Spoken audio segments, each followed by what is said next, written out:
জামুগুৰিহাটত সমূহীয়া বিবাহত বহিল 50 দৰা কইনা।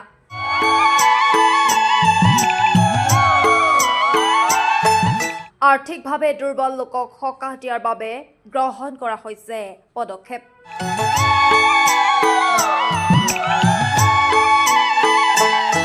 জামুগুৰিহাটৰ পানপুৰত সমূহীয়াভাৱে বিবাহ সম্পন্ন হয় 50 দৰা কইনাৰ।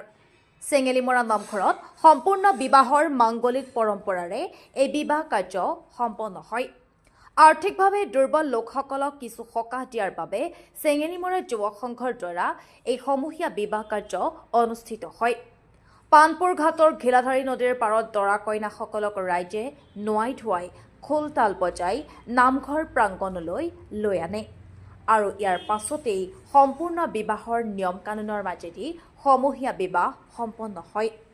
উল্লেখযোগ্য যে বৃহত্তৰ অঞ্চলটোৰ যিসকলে সমাজৰ স্বীকৃতিৰ অবিহনে পাত্ৰী লৈ আহিছিল সেইসকলক সামাজিক স্বীকৃতি প্ৰদান কৰি সামূহিক কাম কাজত অংশগ্ৰহণ কৰাৰ উদ্দেশ্য আগত লৈ এই সমূহীয়া বিবাহ কাৰ্য সম্পন্ন কৰে।